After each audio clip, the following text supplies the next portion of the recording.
Scott, you guys almost came back from 23 points. John Wall's free throws made it 108-103, but ultimately what stopped the momentum? C.J. Miles hit a big shot, long three. John had a good contest. Give him credit, he stepped up and made that. That was a big shot for them. Momentum shifted, and he made that shot.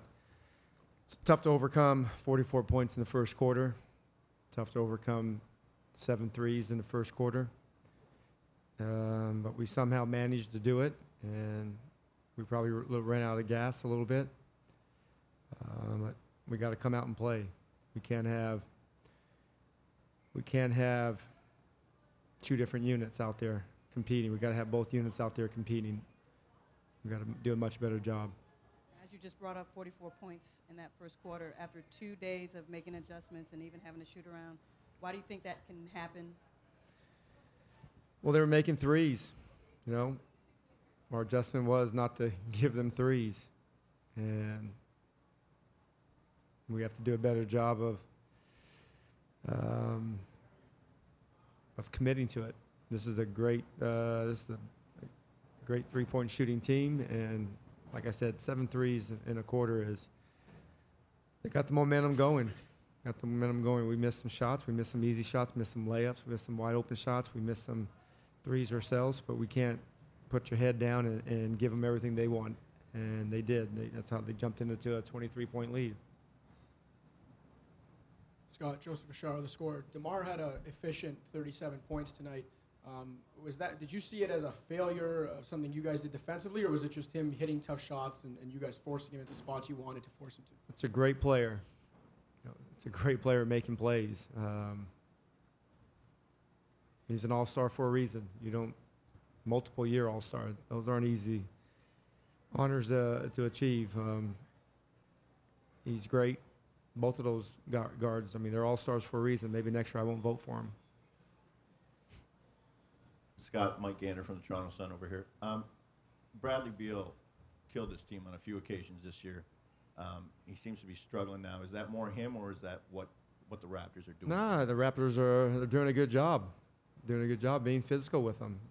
He's missed some open shots, and he hasn't been able to get to the lane and get to the free throw line. It's a little bit on him, a little bit on me, a little bit on John. We have to find them. We need them. We're gonna have trouble beating this team if he doesn't play better, and he will.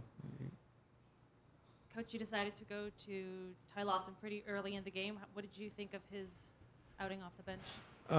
He did everything I knew he was capable of doing. I've seen him play for many, many, many years. He's tough. He's a competitor. He competes. He pushes the pace. He's feisty on defense. I like the spirit. I thought the second unit gave us a chance to make a game out of it. If it wasn't for them, it would have been on the plane by now. But I thought the guys off the bench came in and gave us a good lift, gave us good spirit. They competed. They challenged their shooters. They challenged their dribble. They challenged their passes. And we got to do that. But you got to give Toronto credit. They're the number 1 seed for a reason. They're a very good team. They play extremely well at home. And they did what they were supposed to do. They held serve, and our job now, we got to do the same thing on our home floor. We've been in this position before last year, my first year with the group, so we have a little bit of history of knowing how we feel and what we can do to get out of it. Scott, do you think you found something you can sustain for the rest of the series with Mike Scott coming in as a backup 5? Yeah, who knows? He might be a starting 5. Also with Bradley, besides his missed shots, he had 4 shooting fouls. Do you think that led him to having a slump of the game? I got to obviously look back at the film, but they are fouls. They called them. Can't change that. You can't change the call. But very rarely do you see that many fouls on a 3-point shooter in the same game, let alone a playoff game. But it is what it is. You gotta do a better job of guarding without fouling.